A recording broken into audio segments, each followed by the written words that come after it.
Improvising is not just fooling around. Well, it could appear like that. Perhaps it does. It's a lifetime's lifetime. You're inside your own world. And you not narrate a piece of somebody else's storytelling.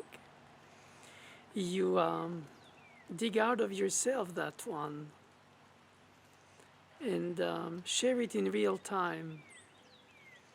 With the spontaneity, of course, one can argue that spontaneity has two edges, but I would say that for having enjoyed so much writing music, where inevitably, by essence, you edit your thoughts, you epure your gestures, your statements, your ways of touching to the heart of things. Whenever in improvisation, it's more just like now, just speaking, talking, spontaneously reflecting the inner worlds that inhabit us all, without the possibly self-censor of the composer's edition. You know, you edit, you... Of course, you can always think that the point of creating, if you consider it necessary, let less to keep, is to present it in its most cultivated, refined, shaped way.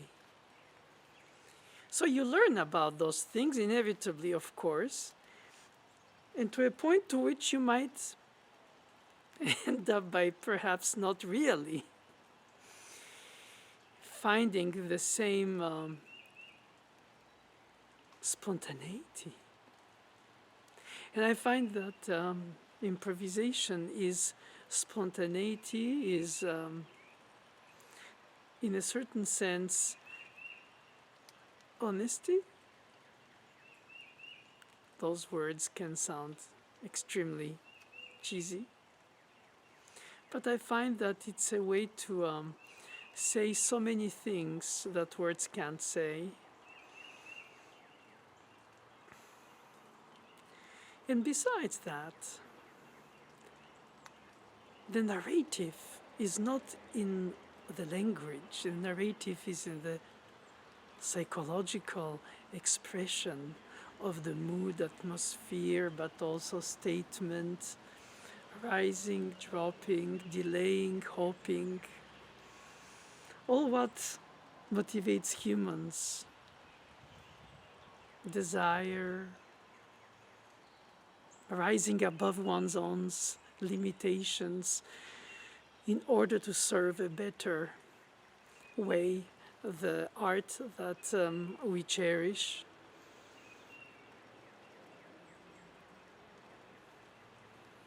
And the beauty of it is that you start without to know the end, unlike a composition where even if you do, you try not to give that illusion to the listener, but you know where it's going to end and how. So you go through a statement of being, different sections, different moods, different philosophic statements. But the beauty, I think, of the improvisation is that you don't know. And it doesn't matter, because the end is not the aim. Not even the composed, therefore edited, thought for, organized structure of it. You insert yourself in a flotation on which you just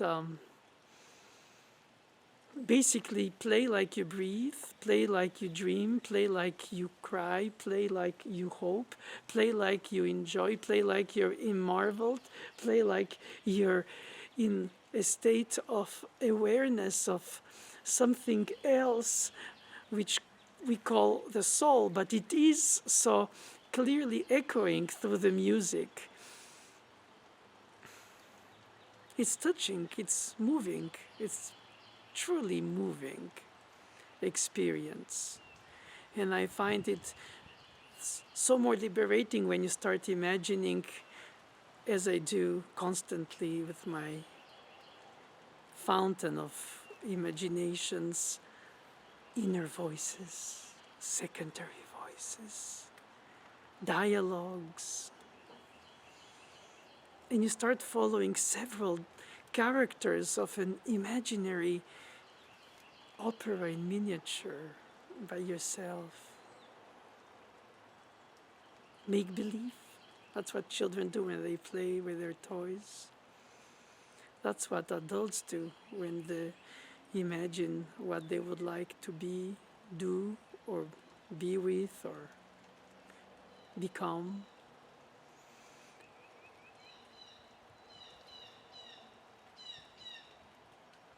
Sometimes a poem about rain, like now raining, spring rain, inspires you because it makes you travel in your mind, or a painting about rain, or just a landscape about rain and leaves and seasons, and reflecting on the restarting of the seasons. After the winter is the spring, after the spring is the summer, and after the summer is the autumn. And again the winter.